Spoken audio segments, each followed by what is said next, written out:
About a month ago, I got to play 4 hours of Star Wars Outlaws early, and while I have another video going up soon after this one with my overall general thoughts on the game, today we're going to focus on one specific mission for the Hutt Cartel. I really like this one because I think it gives you a great idea of how open-ended the game will be. It's got several different pathways I could have taken, both in gameplay and in the story. Before we jump in, thanks to Ubisoft for sponsoring this video. You can pre-order Star Wars Outlaws now by clicking the link in the description below. Shortly after completing the first 2 missions of the demo, Kay, our main character, gets this call. Kay Vess, the Hutts need a job done, and you seem like a good fit. Who is this? Come to McCall's and find out. In case you're not familiar, Star Wars Outlaws is really the first open-world Star Wars game of this kind. It's all about the scoundrel fantasy, where you get to work with many crime syndicates of the Outer Rim, including the Hutts. The mysterious voice told us to meet them at the Gambling Parlor, which seems to be the hub if you want to do business with any of the crime syndicates, at least on Tashara. How do you know my name? I keep an eye out for new talent. Name's Varric, and I've got a real job for you. The Pikes are muscling in on Jabba's creature smuggling business, stealing his buyers in the core worlds. Find out who they're selling to, then take out their factory farm. Have up front or no dice? You'll get paid when you deliver. That works too. Those coordinates will take you to my contact. Don't keep her waiting. At the core of this game, from what I've played, is making decisions, deciding who you want to work for, who you want to side with, and who you want to betray and potentially double cross. For now, if I want to gain reputation with the Hutts, it seems I need to play ball and continue this mission. Now we need to go to the Lost Step, which is here on Tashara, so I summon my speeder and mount it up. Now from what I played, this is a completely open space, so whether you want to explore it on foot or just use your speeder, you can go from point to point on this map with no loading screens. It's completely seamless. And there's many different points of interest. I stop at this Dabab power station on the way. There was a merchant here that had some stuff to sell and also some random NPCs that were giving quests to go to specific locations. For what I played, there's lots of different distractions on your way between, main missions, right? You can go to these different points of interest and find NPCs to talk to, different merchants. It just matters what you want to do at any one time. On my way, I got a distress signal from someone nearby who needed help. Anyone out there? Please, we're being attacked by pirates. Can anyone hear me?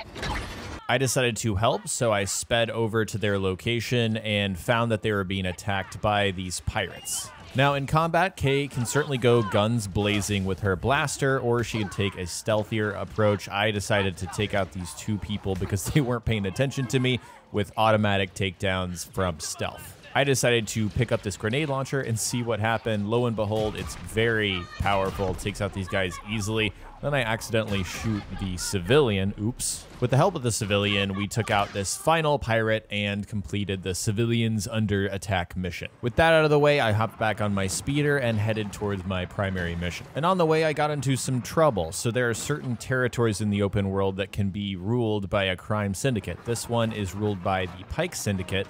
If you go through here and you have a less than good reputation, they will shoot you. Luckily, Kay is able to shoot back using her quick draw ability that recharges over time in order to take out enemies on the speeder. Also, look where you're driving, or something like this might happen to you.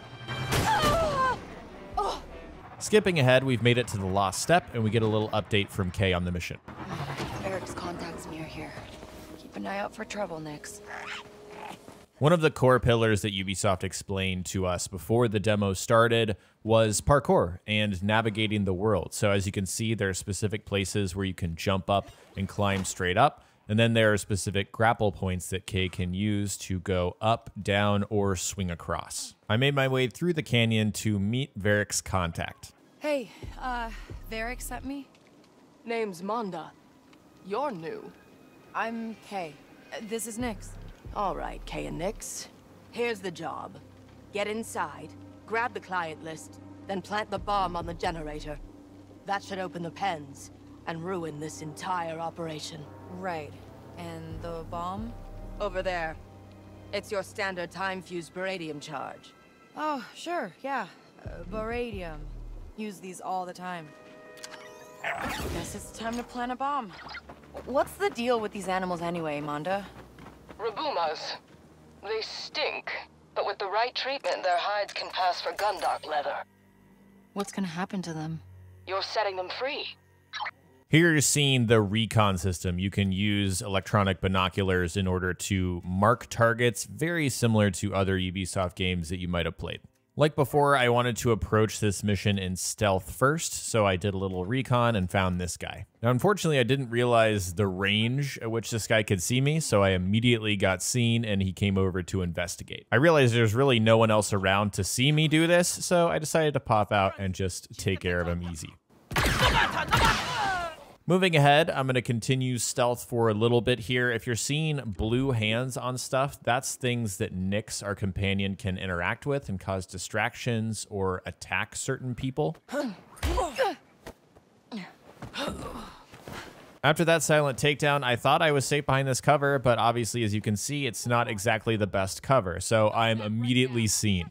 That's okay, because we do have our blaster, so I take out this enemy in a couple of shots, and the next one here has a shield, but there's a power ability with your RB button that I have on my blaster that takes out shielded enemies immediately in one shot. So while it's great for those situations, it does have a cooldown, so you have to be careful about when you use it. For example, I've got another shielded enemy on me here, and I realize I'm in trouble. I need to run. Later on in the fight, I just want to show you this part. I try to melee this shielded enemy. Clearly, that does not work. So there are enemy types where you're not able to melee. And then I just want to show you this because I get hit quite a lot here and I still stay alive, but Kay doesn't have a lot of health. She is a character where you're not supposed to be in these open gunfights. You really need to look for cover or you will get killed. Moving on, I picked up this A300 blaster, which as you can tell is really effective. Anytime you need a little bit more firepower in this game, you can find stuff on the ground like the grenade launcher I had earlier, and that'll do the trick for you. Also, you can tell this quick draw ability works from a pretty long range, so I wasn't afraid to pull it out and use it in this situation. Now, clearly, things have gotten completely off the rails on this mission. It was not how I planned. And I also noticed that a ton of people occupied this base. I mean, I was fighting 20 to 30 different pike enemies. It's okay if I want to go about it this way, but the way Reputation works, this is going to hurt me with the pikes. If I want to work with them in the future, they're going to know that I took out all of these people. So I decided to give up and try this mission again from the start in a different way. From the beginning, I realized I did not look right, where there is a clear wall that I can use to sneak up without arousing any suspicion. Now, there is a guard up here, so I have to look out for that guy. Luckily for me, he turned around at just the right time and there was no one else watching, so I got this little assisted takedown from Nyx. Further ahead, I used a mix of the tall grass and these little ledges in order to sneak further ahead to the operations building where I need to find that data, and as you can see, I got seen right here. But there is sort of a light detection system where, you know, NPCs will investigate something they think they saw. They'll come and check it out. But if you give it enough time, they will back off and let you continue to explore. I followed that guard and did a little stealth roll there and found some cover here and identified this door as the way I'm going to enter. As you can see, I did a little pulse ping with Nyx. You can use that to, you know, identify different opportunities in the environment. Now, this doesn't come easily to me. I was patient and waited for that guard to walk away until I could get a clear look at this door. So what you're looking at is hacking. This is using a data spike to get into a door, and essentially it's a rhythm game. You have to match the rhythm of the yellow light with your blue light, and once you match it enough times in a row, you get entrance to the door. And it's something that you just have to get a feel for. It took me several times, as you can tell, not that long in order to bypass it. Once inside, I found a lot of little shiny things, some grenades, the operations building key card, which is what I needed to continue my mission. You can also steal different valuables like Durasteel you saw there, Sylvian, iron, polycarbonate. These are little materials you can use to upgrade Kay's outfit, which is 3 pieces of gear that you can equip. Turns out this was not the right building. I just needed that key card to enter the correct one. So we needed to do some more stealthy maneuvering around these guards. Like I mentioned earlier, you can use Nyx to create distractions. So I made my way up to here and decided to have Nyx go and make a fool of himself to get this specific guard away from the building door that we needed. So as you can tell, he's slowly making his way over there. I slip in right behind him, hop over the ledge, make my way further to the operations building. Luckily, there's some light guards around here for whatever reason, so I use my key card and get access to the building that we need. In this room, I find a couple pieces of loot. These are rings that I can just sell for more credits to spend on other things, and this chest here. So inside we get a belt, and it's, like I said, one of the pieces of equipment that Kay can put on and change her stats just a little bit. It's not like a core part of the game, not like a traditional RPG, but just to show you going into her loadout here and under belts, this one increases grenade carrying capacity, a very small upgrade, but something that you can feel. Now let's take a look at the data we came for. Your talent's wasted on the Hutt. What is this? It's an offer. Crimson Dawn wants to know who's doing business with the Pikes. Give me that list and we both profit. What about Varric? It's easy to lie to Hutt thugs. Just don't back down. What if I say no? Now that you know who I work for, I can't let you walk out of here. All right, so this is what I'm talking about. You get these spicy decisions like this to double cross the Hutts for the Crimson Dawn. So I went with that option. Okay, Manda. You got a deal. And you've got a job to finish. Take care of the bomb while I transfer the data. Working with the Dawn is very profitable.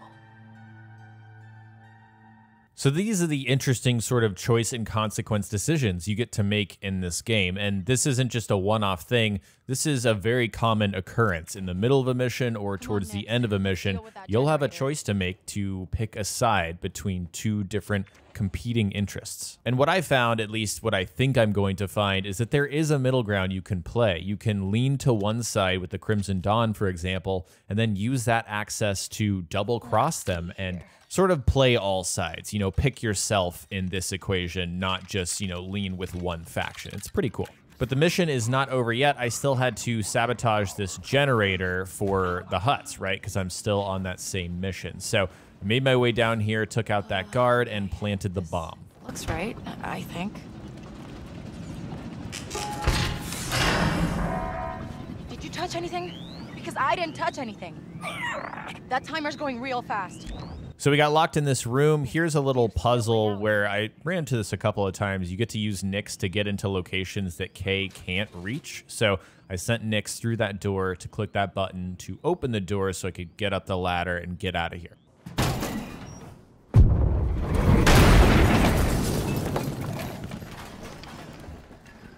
Oh, well, that was close. Those Rabuma have the right idea. Come on.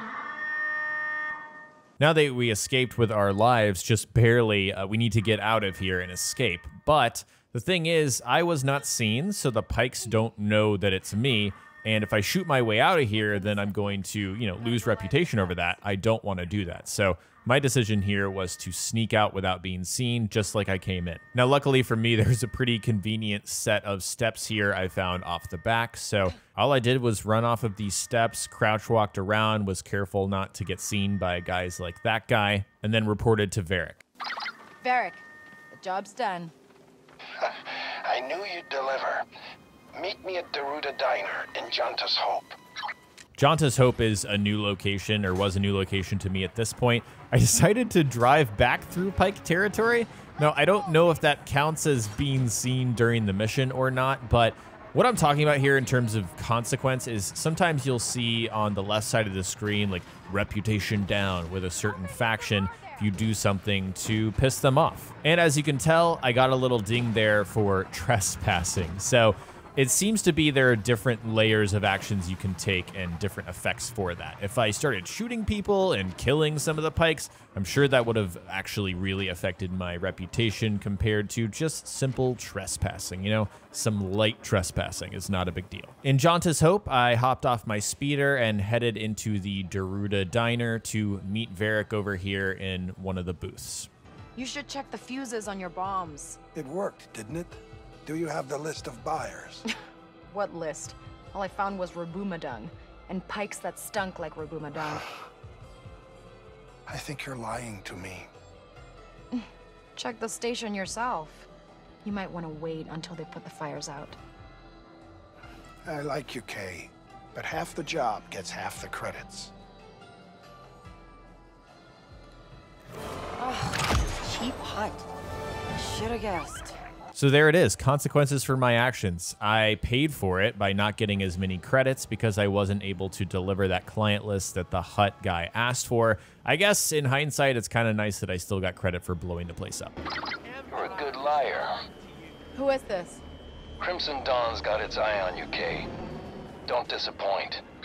And there's the positive consequence for what I did. I got bonus Crimson Dawn reputation because I decided to side with them in this mission and potentially open myself up to future opportunities with them. So that was the sabotage mission for the Hutt Cartel. And again, I think it's a great example of how many different paths you can take in this game and the choice and consequence. We could have, number one, not done that mission because we didn't want to hurt our reputation with the Pike. Number two, we could have double crossed like you saw me do and side with the Crimson Dawn, or we could have gone with the Hutts and killed, you know, Varric's contact, who was already a double agent, and that would have given us a different outcome. I don't know if that's how all or even most of the missions of this kind are going to feel in the full game. I certainly hope so, because this was definitely the highlight of my playthrough. All right, guys, that's it for this one. Just wanted to show you this one mission, but again, I will be uploading a larger general thoughts on my playtime with Star Wars Outlaws very soon, so stay tuned to the channel. Again, thanks to Ubisoft for sponsoring this video, and you can click the link in the description below to pre-order Star Wars Outlaws now. Thanks again so much for watching. If you enjoyed the video, remember to hit that like button. I'd appreciate it. Also, subscribe for more videos like this and ring the bell so you don't miss my next one. Thank you guys again for watching, and I will talk to you next time.